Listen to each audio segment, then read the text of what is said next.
Okay, welcome back, boys and girls. This is part two of the geometry change. And like I told you in the end of the last part, I wasn't going to bore you to death with changing handlebars. This is not a Pete Hager video on putting headlights on a quad or blinkers or some nonsense, changing handlebars. We are just changing handlebars. So here they are. This is actually a set I had left over from my H2 project, which is still ongoing.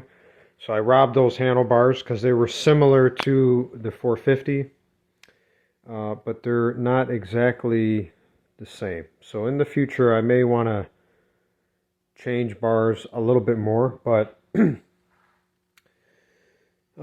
they are. So I'll just cut straight to the chase. I told you this video was going to be very short. So I've got numbers for you now on the handlebar height, the location in relation to the front spindle, as well as location of the peg in relation to the front spindle. And here are the numbers over here. So I added a new column. This is the Banshee with an M, YFZ350M for modified. Obviously this quad is not stock, but modified in terms of everything that we are comparing here. So these were the original values, originally measured in the opening of this series, video series, and these are the values that were just produced from the changes. So we'll talk about handlebars first. These new handlebars, with the bend and being less of a rise, we did drop them significantly, and we also brought them forward. So they used to be 20.5 inches away from the front spindle. Now they are 19.5, and I kid you not, it's the same as the 450. So I mean, I didn't get out a set of mics, but I did run the string, and the T1000, he helped me out, and we just ran a measuring tape appropriately with the string and everything. So it's very close. It's within a 1/4 inch, and if anybody's gonna quibble about that, then well, good luck. So it's close enough to say it's the same as the 450, which is really cool. I didn't know if we were going to get there by simply changing the type of handlebar. I just had a hunch that we'd pull it forward and we'd pull it down. So that worked out. Center of crank, we're not changing that number because we're not moving the engine, so that stays the same. We're still 2 inches away from where the 450 is. The 450 sits 2 inches back under your seat compared to the Banshee. Now the foot pegs, we used to be 29 inches away from the front spindle, and that was very close. We moved it 2.5 inches, which was the original goal, and it is now the same as the 450, and it feels like it too. Like I mentioned in the previous video, I had 2 very long, thorough rides on this after we did this change, and it felt really good. It felt far more natural and appropriate. So that did a lot right there, and it's nice to have heel guards again. So we pulled the pegs back, and we dropped them about 1 inch. I didn't really add that dimension other than it's relative to the handlebar height. So we used to be 29 inches high, and now we are 28.25. And apparently the 450 I measured about 28. So they're very close, and it's funny enough, the handlebar height in relation to the original setup was much different because we had those high-rise bars on there. So pulling them down and dropping the pegs is what makes this look like it's not such a significant change. But we actually moved 2 inches, but this only reflects 1 inch. So or 3/4 of an inch, but still nearly the same as the 450. We're off about 1/4 inch. And this is to the center of the end of the handlebar, right here. I measured to right here. So we're really close. We are very close. I'm very happy with these minor little changes that I think have really added up. So the next project is part 3 will be getting rid of this nonsense back here and converting to the round style carrier. And according to my dimensions here, we need to take 1 inch out.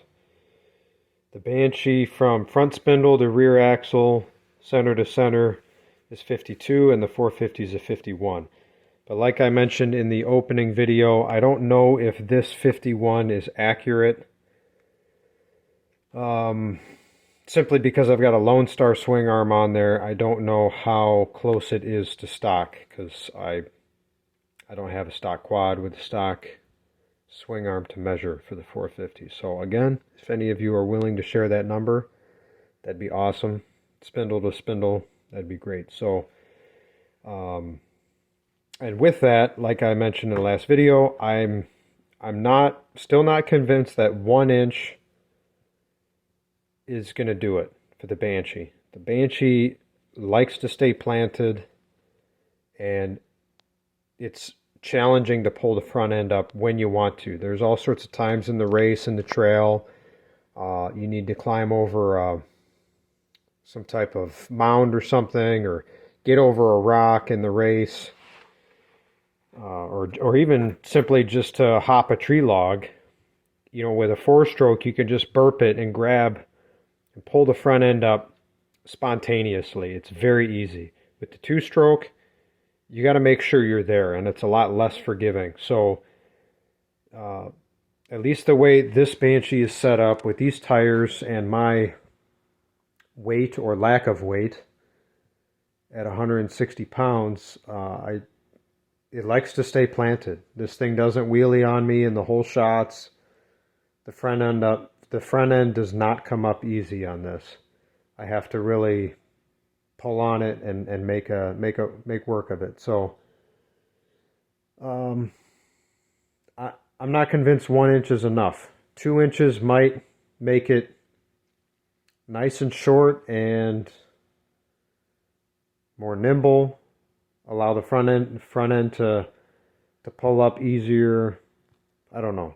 So next video, I will be going through. I'm mainly going to base it on how much we can move the sprocket forward without having an odd link set up. So wherever I can have a matching link on the chain all the way around on the sprocket, that's basically what's going to determine my dimension. So I'll know the difference from this point to wherever, inside of the sprocket here to this point, to wherever I decide is proper in regard to the linkage on the chain. So let's say it's right here, then I'll just simply measure that difference from here to there, and that will be the amount that I change this center point on the swing arm. So that's why I'm not going to break the carrier loose. Once I figure that dimension out, I will pull the axle, and then I'll pull everything off and pull the swing arm, pull everything out, but I will leave the carrier in its place and then carefully measure its location and determine the difference needed in the offset in relation to that carrier and the large housing that needs to go on there. So that's my plan of attack, and I think it's going to go well, and I cannot wait. I'm looking forward to it, and it'll be a little easier because I have a sprocket ready to go. So I'm just going to pull the hub off the left side, the wheel hub off, pull the chain, put this right next to it, wrap the chain around it, and that'll help me determine under a relatively decent tension of the chain where my linkage lines up. And that should make life a little easier. So this is a 41 tooth. I have a 41 tooth on the rear and a 14 on the front. Those are stock. That's stock gearing for the Banshee. I had a 13 on here